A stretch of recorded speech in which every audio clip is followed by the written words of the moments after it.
Good afternoon, everyone. I would like to welcome you to Halloween in July. As you can tell, I am dressed up as a witch. My name is Gail Marinsky, but my students here at the college call me Dr. M. And today would like to read It's the Great Pumpkin, Charlie Brown. And we're going to talk a little bit, we'll see some Halloween costumes, and we'll also kind of get to see, learn about pumpkins and jack-o'-lanterns. So let's get started and see what our friends are up to. Now it's summer, but we're going to think about fall for a minute or two. Every fall, the leaves on the tree turn brown and fall off the branches. Pumpkins grow big and plump in their patches. The air grows cooler and people start to think about their Halloween costumes. This would probably be in September we would start to do this. And every fall, Linus writes a very important letter. Can you imagine who he might write that letter to? Dear Great Pumpkin, Linus writes, I'm looking forward to your arrival on Halloween night. I hope you will bring me lots of presents. Who are you writing to? Asks Charlie Brown. The Great Pumpkin, Linus replies. On Halloween night, the Great Pumpkin rises out of his pumpkin patch and flies through the air with his bag of toys for all the children. I don't know about that. Linus's sister, Lucy, isn't happy that Linus is writing to the Great Pumpkin. You'll make me the laughing stock of the neighborhood, she complains. But Charlie Brown's sister, Sally, doesn't think Linus is crazy. She thinks Linus is wonderful. He is her sweet baboo. Do we know what a baboo is?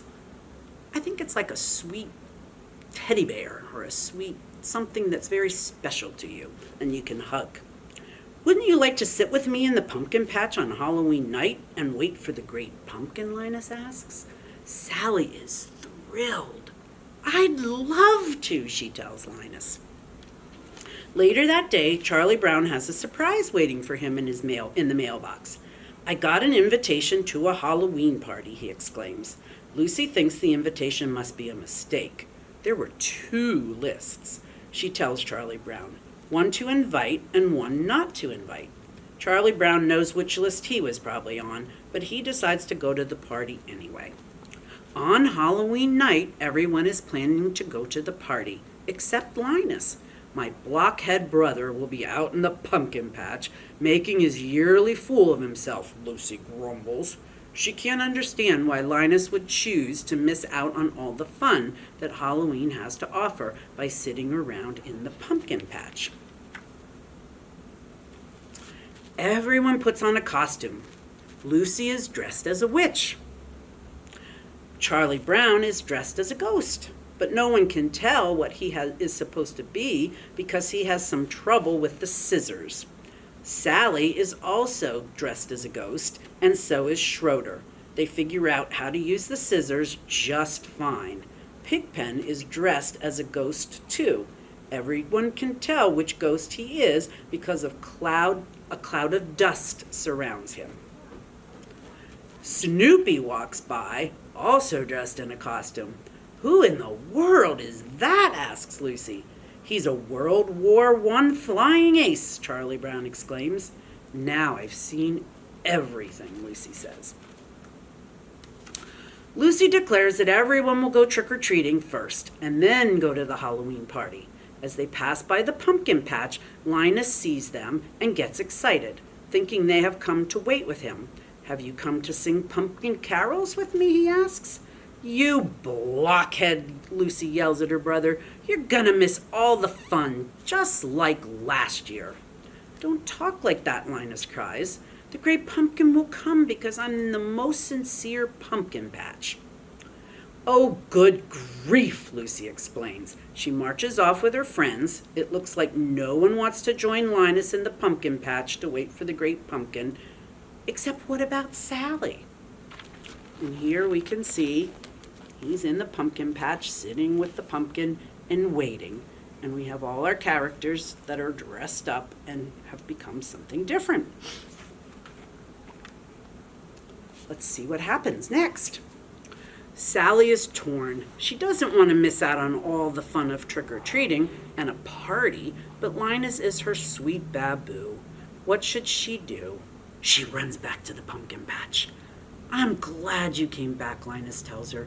You'll see the great pumpkin with your own eyes. Linus is positive the great pumpkin will pick this patch. Why wouldn't he? The great pumpkin chooses the most sincere patch to visit every year, and how could a pumpkin patch be more sincere than this one? Sally hopes Linus is right. Meanwhile, the rest of the kids go trick-or-treating. Tricks or treats, money or eats, they yell at the first door. Everyone compares what they got. I got 5 pieces of candy, brags Lucy. I got a chocolate bar, exclaims Patty. I got a quarter, says Violet happily. I got a rock, says Charlie Brown sadly. And that happens at every door. All the other kids get wonderful treats like candy, gum, and popcorn balls, and Charlie Brown gets rocks. Lucy decides they have done enough trick-or-treating and it's time to go to the party. After all, everyone has a bag filled to the brim with treats, except Charlie Brown. He has a bag full of rocks. On their way to the party, they pass by the pumpkin patch again. The kids laugh at Linus and Sally for waiting there instead of coming to the party. The great pumpkin will be here, Sally yells, defending Linus. After the kids walk by, Sally turns to Linus. All right, where is he, she asks. He'll be here, Linus assures her. I hope so, Sally replies. Think of all the fun we're missing. And the Halloween party is a lot of fun for everyone except Charlie Brown. At first, Charlie Brown thinks his night is looking up when the other kids ask him to be the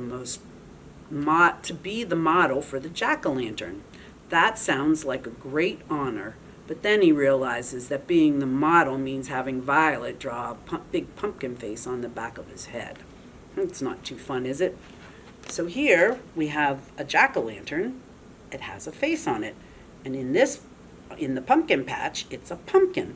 And the pumpkin becomes the jack-o'-lantern. Meanwhile, in the pumpkin patch, Sally is growing tired of waiting for the great pumpkin. If anyone had told me I'd be waiting in a pumpkin patch on Halloween night, I'd have said they were crazy, she complains. Just then, she and Linus hear a rumbling noise. They see a shadow emerging from the pumpkin patch. What could it be?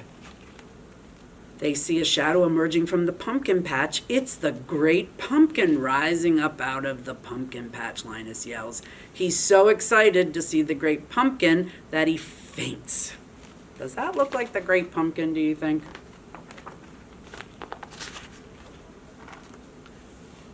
But it isn't the great pumpkin after all. It's just the World One flying ace on his way back from a very important mission. Or AKA Snoopy. Linus wakes up and asks Sally what happened. I was robbed, howls Sally. Halloween's over and I missed it. She stomps out of the pumpkin patch, leaving Linus all alone to wait for the great pumpkin. Linus falls asleep waiting, and later that night, Lucy comes to bring him home and tuck him into his warm bed. The next day, Charlie Brown tries to make Linus feel better. Don't take it too bad. The great pumpkin never showed up, he tells his friend. But Linus doesn't feel let down. Just wait until next year, he tells Charlie Brown. I'll find the most sincere pumpkin patch, and I'll sit in that pumpkin patch until the great pumpkin appears. The end. So I'd like to just talk a little bit about pumpkins and jack-o'-lanterns. It's July, and in July we plant June or July, we actually plant the pumpkins.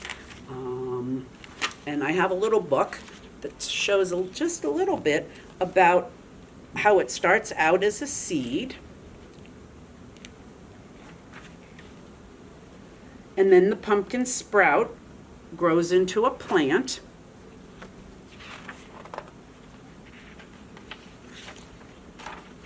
And then the plant gets a flower.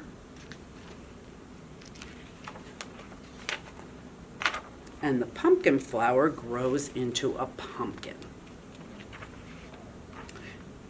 And then the pumpkin grows and grows. By this time, hopefully it's August or September, and grows some more. It got pretty big, didn't it? He can actually sit on it. I think it's ready to be picked, and so does Jamie. And Jamie scoops out the pumpkin pulp, carves a pumpkin face, and puts it in the window. And now we have a jack-o'-lantern.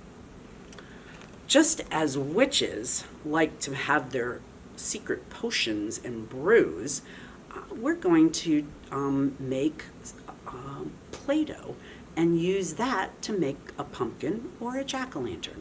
So stay tuned. Hi, everybody. I'm here to make a Play-Doh brew. Make sure you get your mom or dad to help. I'm going to show you how to put the ingredients together and then show you the final product. So I pre-measured. The first thing we're going to do is the dry ingredients. And so I have 1 cup of flour.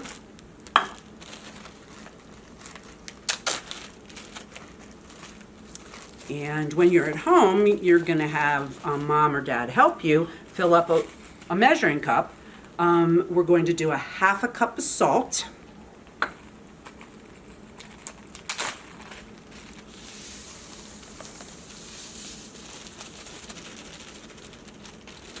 And the secret ingredient is called cream of tartar.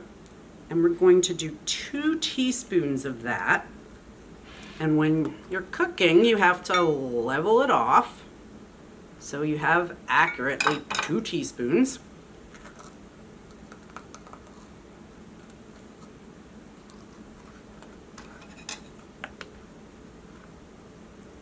Okay, that's our dry ingredients. And we're gonna mix it up.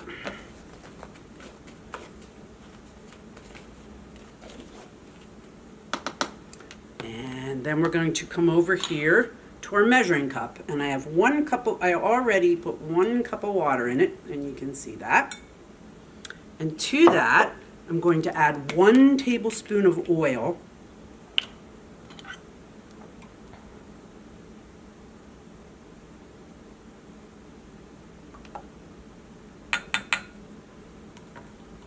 And this is the really fun part. We're making pumpkins, so we need to make what color? Orange. And what do you think you might need to make orange? There's a hint on the table already. It will be red and yellow makes orange. So on the back of your food coloring box, there's usually a little chart that will tell you what you need to make orange. So we have orange sherbet that says 14 drops of yellow and 4 drops of red.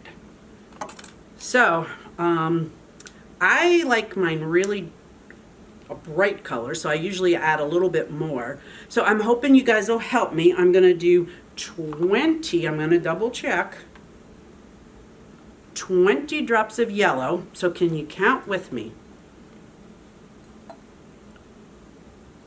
1, 2, 3, 4, 5, 6, 7, 8, 9, 10, 11, 12, 13, 14, 15, 16, 17, 18, 19, 20. And we're going to do 6 drops of red,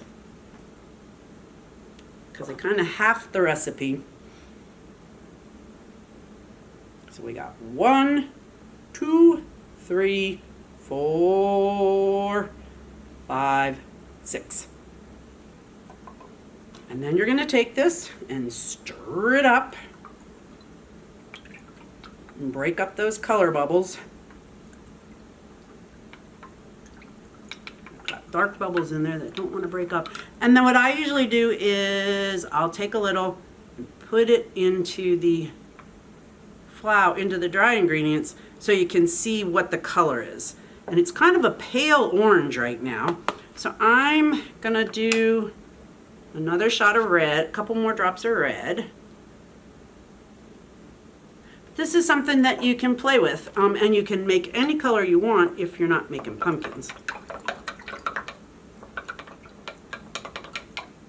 Christmas time, red and green is always good. So again, oh, that's looking better. But you can just keep playing with the color until you like it. And then the next thing you do, whoa, just try to be careful. We'll pour it in to our dry ingredients, and you can see, I think it's a pretty good color. And you're gonna stir it until you stir in all these dry ingredients into the wet. Now, the one part, this is where you'll need help from your mom or dad, is you'll actually put this in a saucepan and make it. And then what you have to do is put this in a saucepan, put it on the stove, and cook it on medium, stirring constantly for about 4 minutes, I think. But basically, you're going to stir it on the stove until it comes to a ball. And you'll see it'll start to change its consistency, and it'll start to look like Play-Doh. And then what you'll need to have mom or dad do is I dump it onto a cutting board. Let it cool for a minute because it's really hot when it comes out of the pot. And what you have, and then you'll knead it a little bit on the cutting board. Make sure you have it all mixed together. And this is what you have. Play-Doh, orange Play-Doh. And so what's really fun to do is you can do a couple things. Is you can take a hunk of the Play-Doh and you can actually form a pumpkin. Pumpkins are kind of round. Kind of work with it a little bit, get it to sort of the size you want, how it looks. It's always good if you have like a toothpick, or this is a skewer. You can actually kind of, the pumpkins we saw in the book had lines on them as they were growing. So you can put some lines on it. We read in the second book that pumpkins need stems and that they have leaves. So you can decorate your pumpkin by giving it a stem.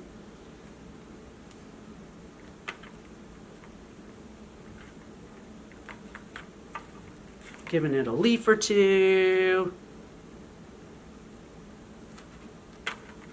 Probably should put one on the other side. And there you have a pumpkin. Or you can take another wad of clay, and before we have an accident, I'm going to close up the liquids. And this one's fun because this one, if you're going to do, if you have a cookie cutter, what you can do is smash out your Play-Doh and make it nice and flat, or if you have a rolling pin, you could roll it. And then a cookie cutter would be great. Unfortunately, I don't have one. You could cut your own pumpkin shape out of it. And this one, we're going to make a jack-o'-lantern. So if we're going to make it a jack-o'-lantern, what do we need to do? That's right, we need to give it a face. So you can just, again, use that same kind of a tool. Cut in your face.